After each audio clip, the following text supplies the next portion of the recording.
Fighting games. It's always been the odd uncle of a genre. You know of its existence, you've probably interacted with it once in a blue moon, but you never really connected with or took the time to really understand it. This is most likely because of the perceived difficulty of the genre. The idea of spending hours learning inputs and notations just to have the bare minimum required ability to be competitive turns many people off, gating off fighting games into a niche genre category.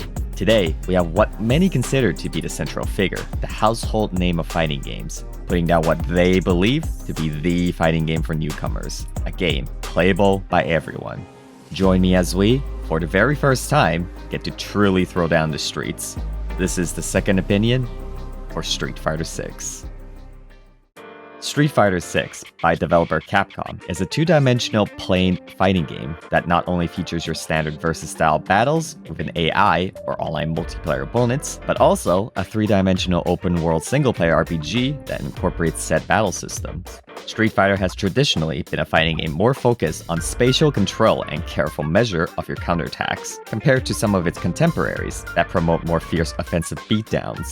6, however, promotes that aggressive play courtesy of the drive gauge. Instead of building offensive resources over the round and needing to choose between spending this resource on either strong offensive maneuvers or supers, 6 splits up the super gauge and your offensive resource within the drive gauge. Your attacks are split between 6 buttons, a light, medium, heavy variant of punches and kicks. Universal system mechanics are also bound to hitting both light, medium, or heavy buttons at the same time, with throws on the light, drive parries on the medium, and drive impacts or reversals on the heavies. Drive is immediately fully available at the start of every round, meaning you'll have access to the more advantageous overdrive special moves right away, in addition to a suite of other immensely powerful drive maneuvers. This gauge can be spent on said moves, and is regained either gradually or by landing hits or block strikes on your opponent. Conversely, it is lost if you are forced to block hits or are counterstruck while you're performing or recovering from your attacks. Super attacks also drain your opponent's drive gauge, giving these flashy attacks a more unique utility rather than for tacking on extra damage, or as a reverse counter-strike.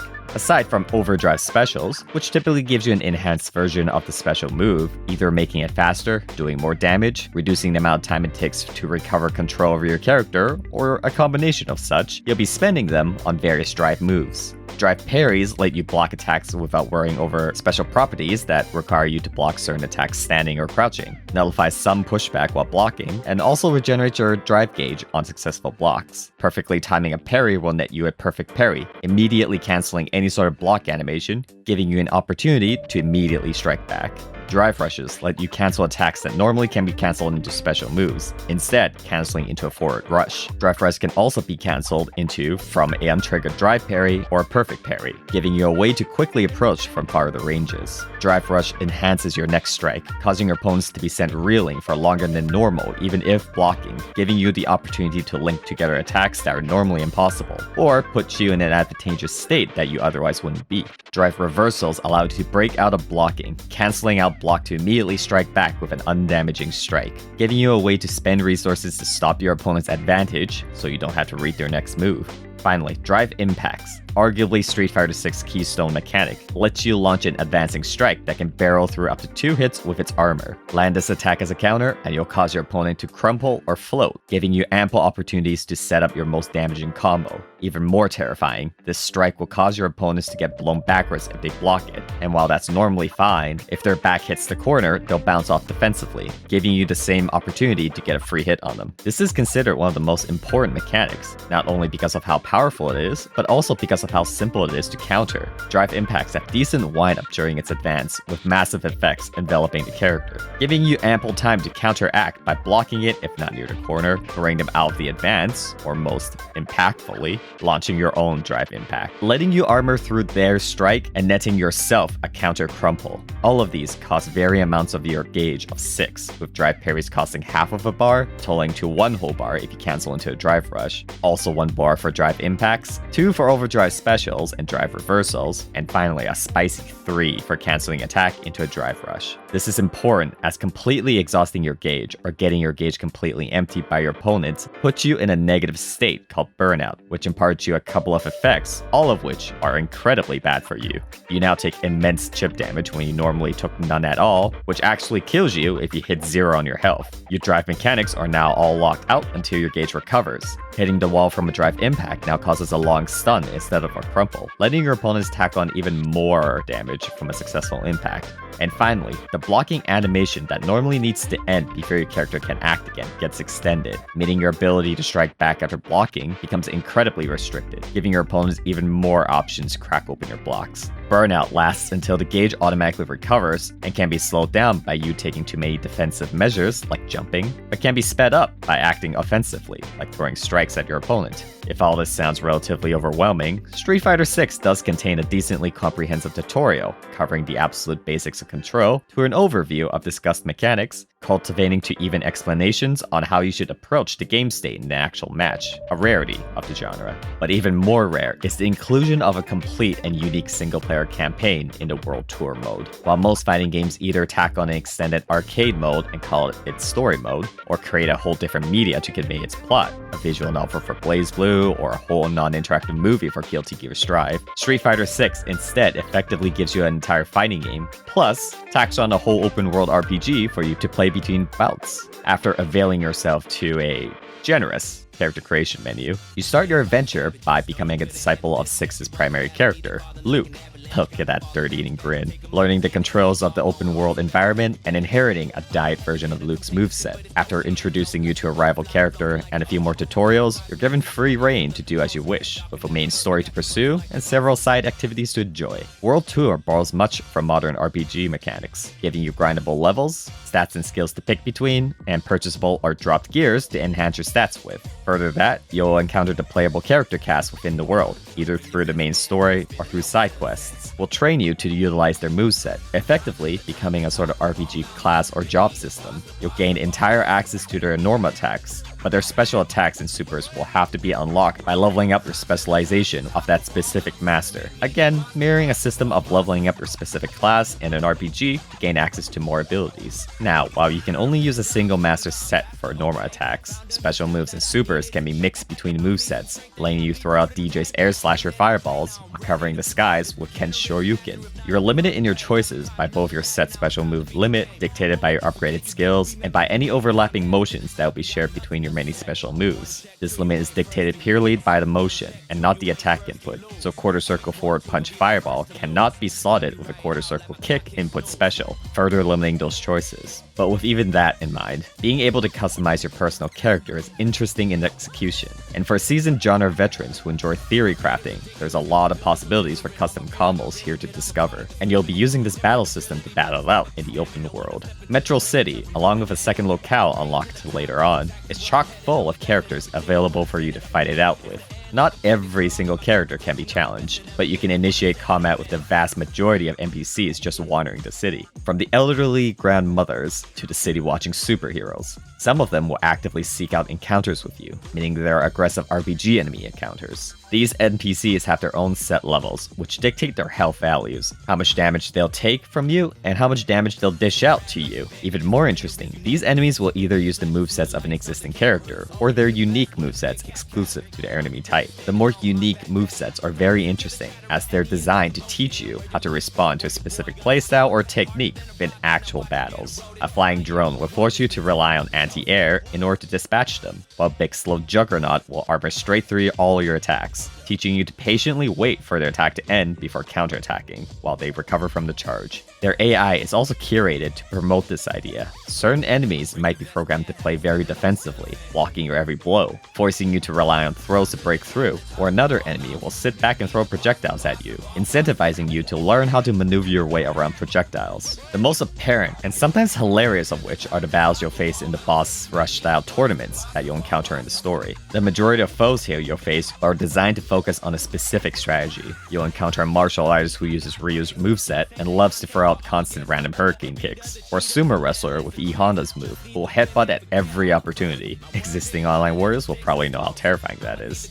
All of this makes World Tour effectively an extended tutorial for you to learn proper fighting game habits with. It starts you off simple, giving you a limited moveset and barring off mechanics like the drive system until later on, after you've gotten the hang of basic gameplay. This extends even to the random side activities you can do. A pizza making job will let you practice the nuanced rhythm of firing special moves, while a bottle breaking event will teach you the proper timings required for charge-based attacks, along with a few other similar minigames. Now, this is normally where I'd go into my personal opinions, but for this one, I want to split my opinion towards two different demographics. Those who are new to the genre and are looking to dip their feet into the art of street fighting, and those who are already seasoned fighting game veterans, who are looking for the next major title to grind out. For the newcomers, as a personal player of fighting games, I've always made sure to mention this one thing for those who want to try getting into the genre. Street Fighter may be the first title you think of when you think of fighting games, but in reality, it's one of the more difficult titles to actually learn as a newcomer. Traditionally, Street Fighter deals with 6 attack buttons, while most others average around 4. Combo routing and other games are typically more organic, with attacks naturally chaining into each other with only mild requirements of timing.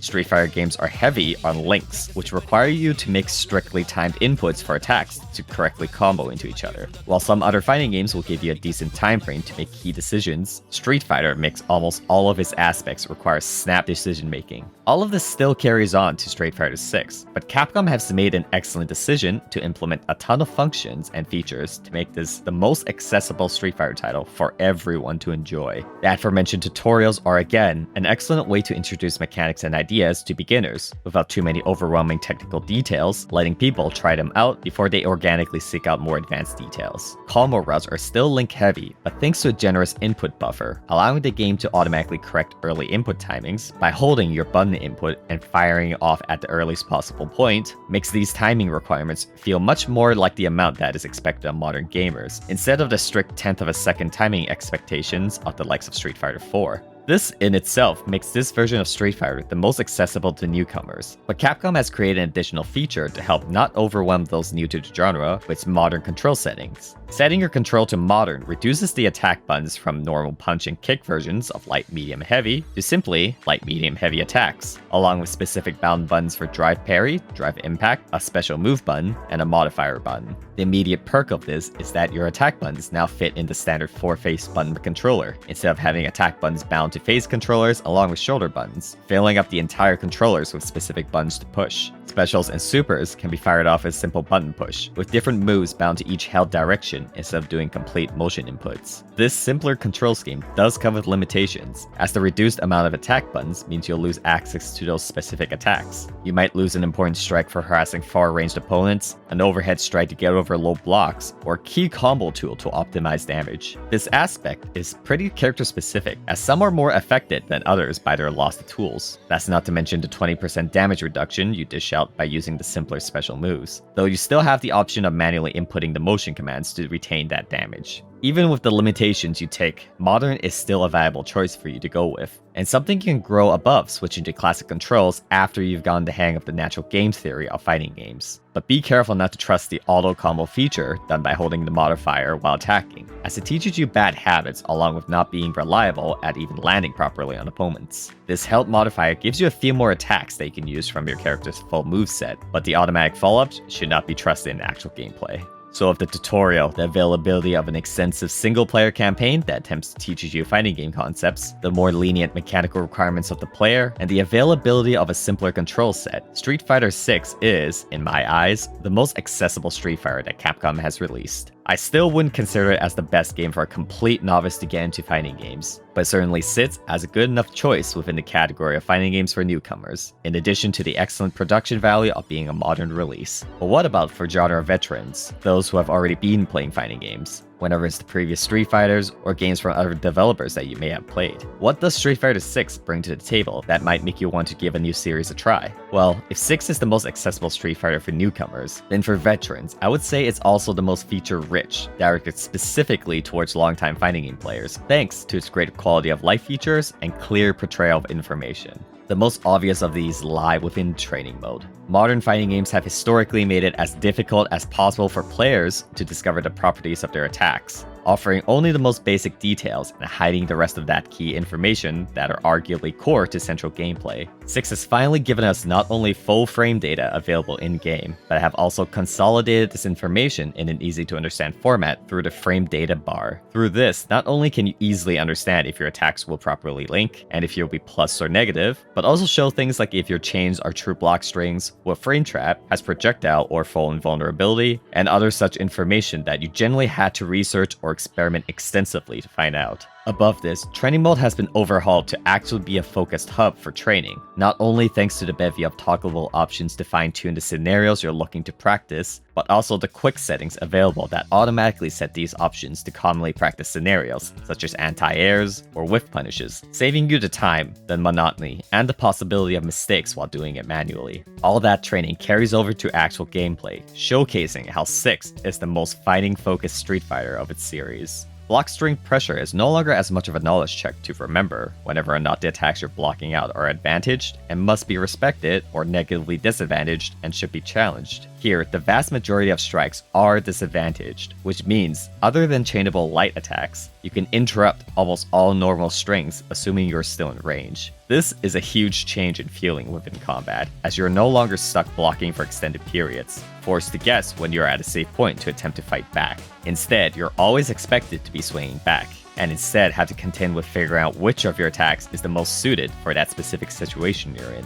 No longer do you feel like you're playing a blocking game within Street Fighter. Instead, you're truly brawling it out, trading blows and cashing out for big damage when you hit it big with the new punish counter system, giving your counter strikes an extra bite against your opponent.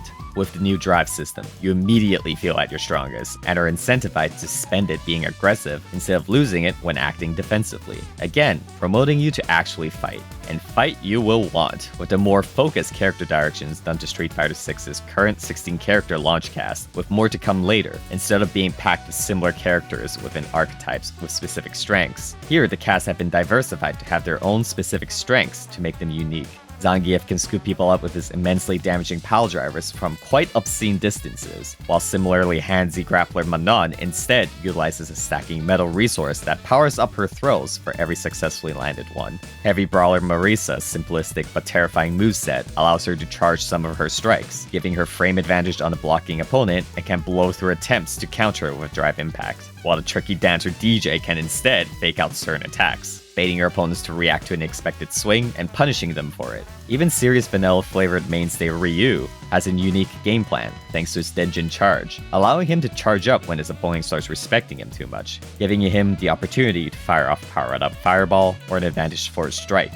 Overall, Street Fighter 6's focus on offensive gameplay promotes far more interactivity between two players. The drive system, Street Fighter 6's key mechanic, gives you opportunities to push your opponent, or to blow through your opponent's unchecked offense. Defensive play requires you to be interactive, punishing you for being too passive by draining your resources. Beginners will have a better time interacting with an opponent, instead of feeling like they never actually get to play against skilled opponents, while those skilled opponents gain a flexible resource through drive to open up their strategies. There's an extensive single-player mode for everyone to enjoy, especially for those who do not want to grind out competitive ranks. And for those who do want to grind out competitive ranks, we'll be happy to know that the rank systems promotes climbing rather than heavily punishes you for losing, thanks to a generous bonus point system when winning consecutive games. As long as you're holding a positive win rate, you'll climb. I can positively recommend Street Fighter 6 to those who already enjoy fighting games. Whenever you're already an enjoyer of Street Fighter, or you come from other series, there's a lot of player-focused ideas here for you to enjoy.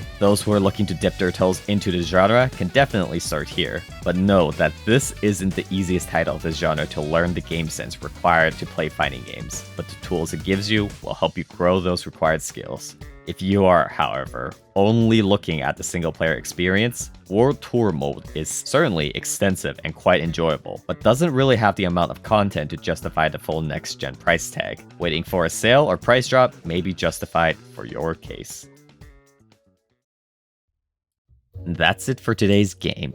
As a fighting game enjoyer, there's a lot that I wanted to say, and it probably shows with a slightly longer runtime, but flooding people with too much technical information has always been a terrible gate for those looking to check out the genre. There's a lot more things to look at, like the great connectivity netcode for netplay, the wacky party games, Capcom's committed support for its esports league, and other such things, but for now, I simply want to convey my surface level second opinion. If you're interested in the more technical aspects of fighting games, however, a future channel series will debut at some point with learning genres like fighting games by understanding of game theory, instead of executional tutorials common in other guides. There's a lot of editing to do, so it's TBA on its timeline for now, but if that sounds interesting to you, then consider subscribing to the channel to get notified when that and other new videos get dropped. We're still quite a ways from that 1,000 subscriber goal. Also consider putting down a like for the video if you enjoyed it, as well as leaving your own opinions in the comments down below on what you thought about the game or in the video itself for everyone to see. We also stream regularly most days of the week on Twitch at twitch.tv/secondop. That's second op with the number 2, showcasing mainstream games like these, along with other more underrated titles. You'll find me there giving second opinions for these games live, a sort of live review if you will. Joining us there will let you ask me or everyone else of their opinions.